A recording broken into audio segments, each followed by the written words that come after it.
guys, it's me, Yaya Diamond, and welcome to the show. Okay, so I should have worn green. I should have been like green, green, green, because this is all about money.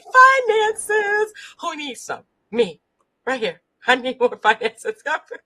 Okay, so we have an amazing guest on the show. He has written a couple books, but not only that, he can give you some pointers on how to get more money, get it all together. Finances. I mean, who really wants to know what their finances look like? Not me. I really don't. I mean, I still want to just shop. And then if you show me my finances, I'm literally going to stop and go, oh my gosh, I can't believe I'm doing. Yeah, I need more money. And I hope that you're in that category as well. And I want to welcome Brian, and I don't want to torture his last name. It looks like it is Zuniga. I'm not really sure, but is it? Correct. I did it! I did it. You guys know how bad I am with some last names, and I torture names. I really do, but finances. And we're going to be talking about that. Welcome to the show today. Thank you so much for joining us. Thank you. Oh my gosh. So let's go back, because everybody has a beginning story. Everybody has something that kind of turned them on and click. Oh, the light bulb went on. What was it for you? So for me, my journey started early 2020, right before the pandemic, started wreaking havoc on everything. And for me personally, I used to be horrible with money across the board. I mean, never. Oh, go ahead. Me. Yeah, like never mind investing. I mean, I didn't even know interest rates. I had no idea how to look at credit cards or how to manage loans, anything like that. And, I got in over my head. And to a certain extent, my mistakes were understandable. Financial literacy is not taught in school. I mean, No, it's not. Maybe in very few, but it's not the whole story. And so I painstakingly dug myself out of debt. I wanted to understand how to prevent it, what shortcuts there were, legal shortcuts. And I wanted to understand everything about the credit score system, things that were just, you hear about in passing, but you have no idea how to actually connect them. And so for me personally, what I realized and what started me on this journey is that I've been to so many financial seminars. There's so many financial books. There's social media channels. There's so many influencers. And what I realized is that as great as our technology is, the one weakness is that our attention span has shrunk dramatically compared to like even the early 2000s and the late 90s. And so what that means is when you're looking at Twitter, I'm never calling it X, YouTube, Snapchat, Instagram posts, everything only has a certain amount of characters, or the video length is extremely short. So what that means is that you miss out on the context. Yeah. So when people use social media for, getting health information, and especially when it comes to finances, some of the information that you're getting may be viable, but you're not going to know how to connect it because our phones are so powerful. And if you just type in financial literacy, how many things come up on Google? And so we get so much information, but no idea how to actually connect it from A to B. And that's where I come in. A lot of the information that I share, it's not new in the sense that, like, for my investing book, for example, I didn't invent the Roth IRA or what it's capable of. But what makes me unique is how I actually explain it. And I teach you how to create your own financial blueprint for your own life, where you're starting from, any debt that you have. If you have other retirement accounts that you have from previous jobs, what do you do with them? And I teach you how to create your own blueprint for your own unique desires and goals. And then give you all of the tools necessary to expand upon it. You can do whatever you want. So I'm not here to tell you, well, this is the best, this is the best, this is the best, because it depends on the context, depends on the person, depends on their risk tolerance. And there's just certain financial rules that everybody has to follow. But then from that point, you have your own journey, and that is perfectly okay. I just hope to arm you with all of the tools to where you're competent and you have your own impeccable judgment. So you know what is BS, what isn't, what is something that is going to work for you versus what isn't. And you know how to verify the information that is shared with you, which is a very key thing, because there's so many influencers, there's so many teachers, there's so many seminars, like there's so much stuff that just always promises that this is one thing, but they don't give you all of the criteria that has to be met in order to achieve certain goals. Like I give you the full context in plain English. I don't just throw endless financial jargon at you, which isn't the same thing as actually explaining something. Mm-hmm. And I think my writing and my course are they're for everybody, Yeah, no matter where you're starting from. I got And the easiest way to start is when you go to my website and that button that's right there, take financial literacy quiz. It is a 100% free quiz, and it is designed to help you figure out where your own knowledge gaps are when it comes to finances. So maybe you're okay with investing, but when it comes to the personal finance side, as far as like repairing your credit score, avoiding certain forms of debt, digging yourself out, then the order in which you complete everything that I have to offer will change depending on where your starting point is. And the financial literacy quiz will help you to figure that out. you. What if you're scared? I mean, come on. I have this question, and I'm going to ask this question. We're going to take a short break before you answer it. But Sure. what if you're really, truly scared to know how bad you really are? It's like some people are so Yeah. scared. Like, okay, if I find out that I'm super bad and I could have pulled myself out of debt, but Timu looks really good right about now. I We're have. gonna we're I, gonna go answer that question. We're gonna take a short break and we'll be right back. Don't you guys go nowhere. Thank you so much for tuning in. Don't forget to follow us on YouTube and Instagram. Thank you for watching.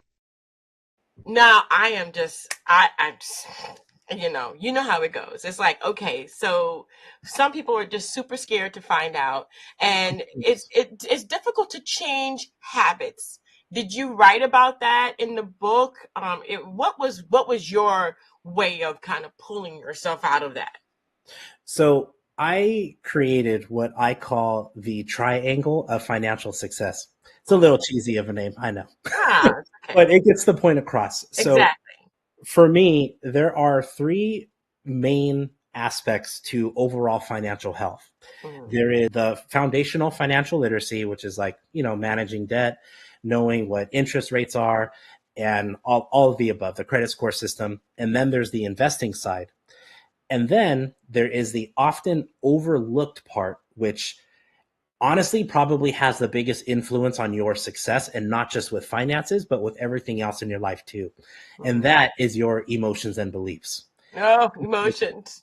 Because no one on this planet is completely immune to the stress, the happiness, the dread, the confusion that comes along with finances. And that is often why we're so overwhelmed. And think about it this way. It's like if your goal was to lose weight, you could have the best game plan, you can have the best books, the best nutritionists, and all of that. But any successes that you obtain will likely be short lived if you don't actually change your mindset too. So if you work out all the time, you do the best workouts, you get a lot of muscle, and you lose a little bit of weight, but you don't actually fix your habit of you handle your stress by eating, you handle your stress by drinking, or you eat a lot of sugar, any success that you have will likely be short lived because you have to change your perceptions and the way that you think. And so, for the people that are a little bit scared to look at maybe what their finances are, my guess is that on some level, you feel the dread, you feel the overwhelming weight of your situation.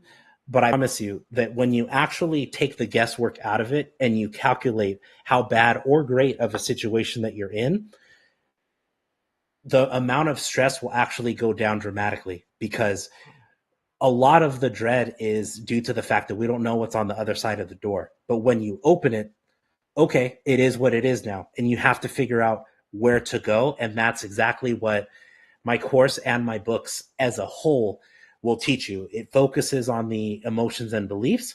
It focuses on then the tangible strategies. So it focuses on all of the information that you might be missing out on and how to connect it all. So you get both the physical strategies, but then you get the actual mental aspect too, and Mhm. how to make sure that you're upgrading your beliefs and your emotions with your progress, so you don't shoot yourself in the foot later. Because any progress is short-lived unless you master your emotions and your beliefs and you're upgrading them to match where you're going. It's just old maps can't take you to new destinations. It's just really what it comes down to. And so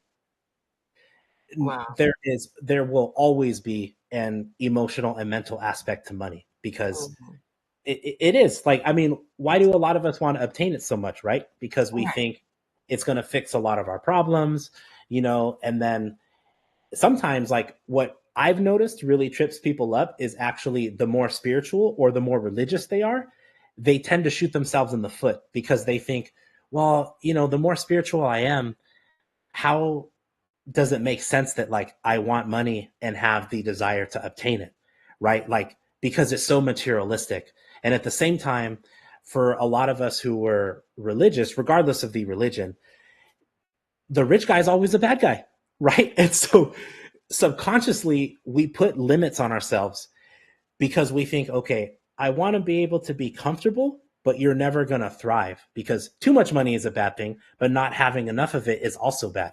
And so I teach you how to have a balanced approach for your own unique life and circumstances. And hey, everybody's been there. There is honestly no shame in making mistakes with money or being scared to look at it. I mean, it's understandable. And a lot of it maybe isn't your fault because you didn't know any better. And so you didn't know that you made a lot of mistakes until you were hit with the ramification of them. And I teach you how to reverse those. It's okay. All that matters is what you do from here.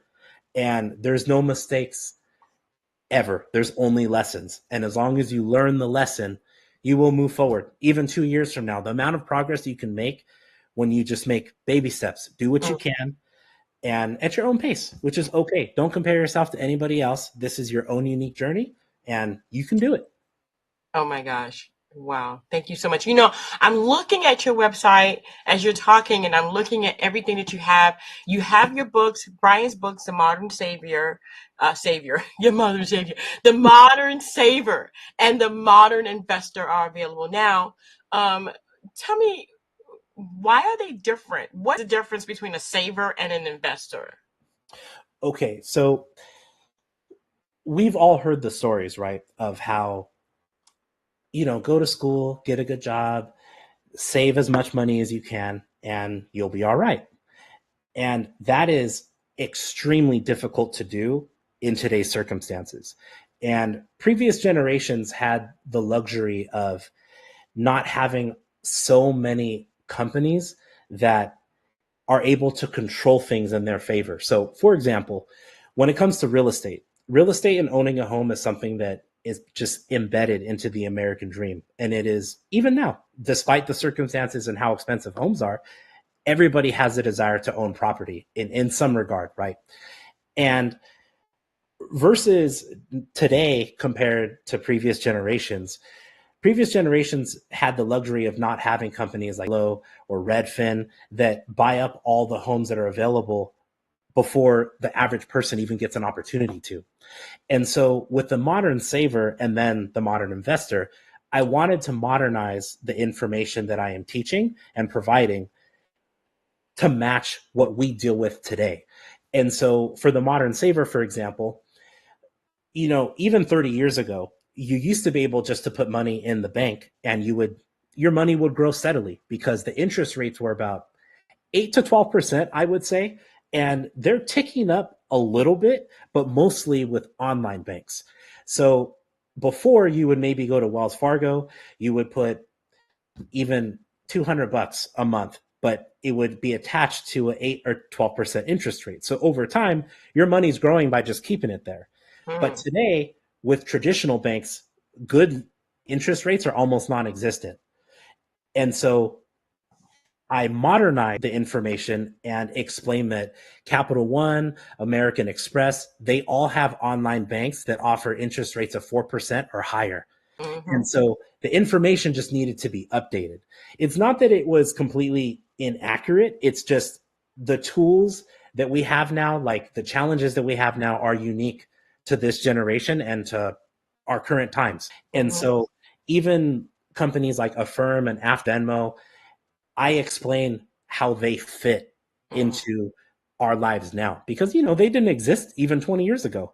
No, they And didn't. so modern for both of the books is I modernize the information that was available and explain how it's applicable to our lives today.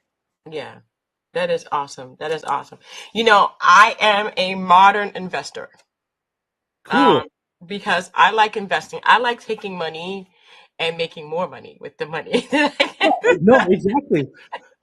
It's So, but interest on top of interest. It's like, that's amazing.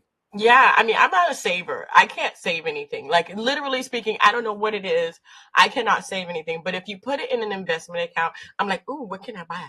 So Yeah. it's like, to me, purchasing and investing in something is more like me having like that shopping kind of, how you say, like that when you go shopping and you have like shop therapy, when you're Yeah, shopping, it's like a there. So to me, absolutely. investing is like shopping.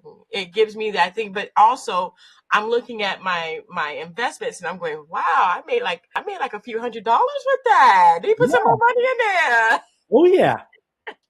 See, and that's exactly my point, that like it's so important to also master your emotions, because you can operate off of pawns that help you, or if they're unchecked, too much of anything is bad, right? Everything has to be in balance. And Hmm. so, and to be honest, like I know a lot of people like that, where a lot of people are interested in investing.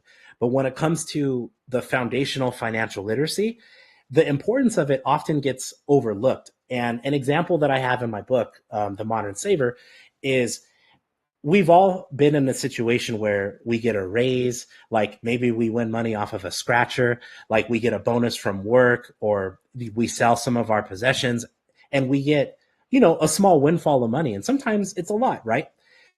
A lot of us have that instant instinct to just spend it. And Hmm.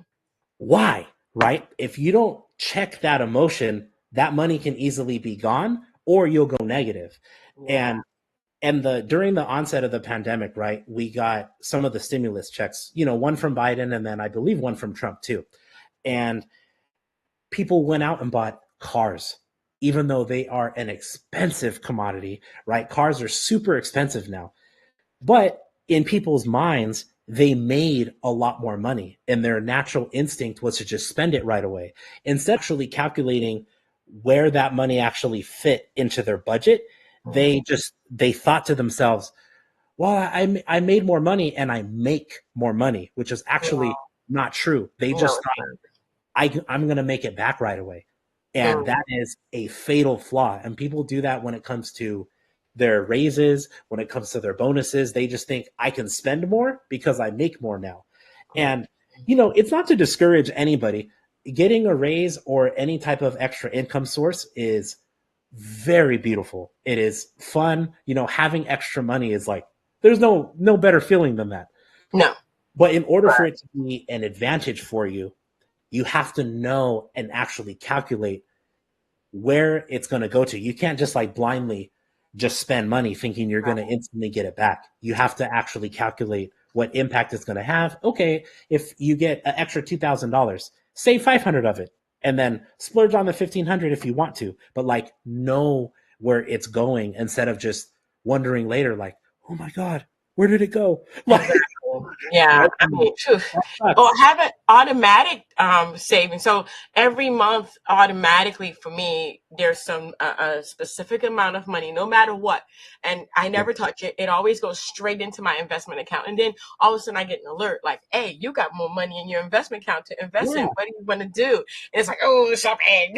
You know what I mean? It's like, Oh, okay, yeah. yay! So that's how I built it up. And in times of need, like when we did have the pandemic, I was able to go in there and grab some money and then make sure that some of my bills got paid because I had a surplus of Exactly. money that I could use at the moment. But I didn't like that other money that came through. I used it for my bills. I mean, I didn't even like touch that. But Yeah. so weird because you're right. A lot of people did use some more money to splurge when they really should not have. And I think that we we really went into like a downfall in that time. But we're going to take a short break and we'll be right back, because I do have a question for you. In your courses, you have, the modern saver and the modern investor. Which one do you suggest for a couple different types of people? Hold on a second. We'll be right back. Don't you go anywhere. Get worldwide airplay, boost online streaming and sales. Get noticed by major labels like BMG, Sony Music, and Empire. Your videos aired on TV in millions of homes. See what Never Stop Entertainment can do for you. Visit us now at neverstopent.com. Oh my gosh, I am just so very excited to have my guest on the show. He's talking about finances and getting it together. And not only that, getting it together, but also getting yourself together, even though you don't want to see it, even though you don't want to see your finances. You have to see your finances. You got to get this in check, man. I'm telling you, you have to get this in check. And we have Brian here, and he's helping us, even though we don't want to be. We do want to be helped. Oh, we don't want to be. Yes, we do. Shut up. Let's do this. Hi, Brian. Thank you so much again for joining us. Of course. I'm having a lot of fun. Oh, I am too. I think that we do have those double personalities. And also, some people have one kind of personality and another person may have something different. When you look at your books and when you advise people on which one they should go for, is there a specific book that you recommend to one type of people and then another to another kind of people? So what I would suggest is, depending on how you like to consume information, that would be the number one. That would be the number one criteria. Because here's the thing, like, you know how sometimes we have all been in a situation where we try to have like a new workout routine and stuff like that. And the easiest routine to stick to is the one that works within your schedule and is one that you enjoy. So like, if, the trend is, well, everybody likes to bike ride, but you hate bike riding, you are not going to stick to that workout plan. You got to enjoy, right? It's just, we've all been there, right? Because there's so many health trends. Like, everybody was on Peloton for the longest time, and then everybody is selling them now, right? And then, because if you like to hike, if you like to jump rope, if you like to do water aerobics, whatever it is, people try to do like a complete overhaul of like how they normally do things without taking into consideration what actually appeals to them. So I would say, if you're starting from square one or want a overview and a refresh that isn't too overwhelming, I would suggest starting with my course, because I will focus. It's comprised of 3 lessons, and if you buy the bundle, you get the 3 lessons and both of my books. Now, what I would suggest is, my course focuses on the emotions, investing, and the foundational financial literacy. But it's more the initial nuggets. It's information that you can put into motion right away, and it's not overwhelming. And I also voiced over the lessons. So for those of you who are listening and watching and think that I have a pleasant voice, then you will also have my voice as a voiceover for the lessons. I hired the wonderful narrator, Sky Alley, if you prefer audiobook format, for both of my books, and she narrated both. But they're also available in digital format. And I should note too, that if you buy the bundle with my course and the books, you get the digital version of the books only. But through Amazon, they are also available in paperback, and then audiobook through iTunes and Audible. Now, my personal suggestion, as I said, if you're starting from square one and you kind of have no idea how any of this works, or you want a refresher, I would suggest starting with the course. You have my own narration, so anytime extra context was needed, I provided it. And it is completely self-paced, and it is a one-time fee. There's no other hidden crap or anything like that, or a newsletter or anything like that. It's all of the information that you'll need. And then when you get to the books, you then expand on your knowledge and go much deeper and actually learn how to connect everything and create that custom blueprint for your own desires. Now, if you are someone who is beyond the basics and you want more of a modern approach and updated information, then I would just start with the books. If you think you're missing the more foundational information regarding like what has changed with the credit score system, how to repair your credit, build an emergency fund, I would start with the Modern Saver. But if you feel okay when it comes to the foundational literacy. Maybe you have savings already. You don't have any errors on your credit history, or mistakes. I'm sorry, and you just investing is overwhelming for you. Then I would start with the investor. All my course and the books, I designed all of them to not have to be read or completed in a specific order.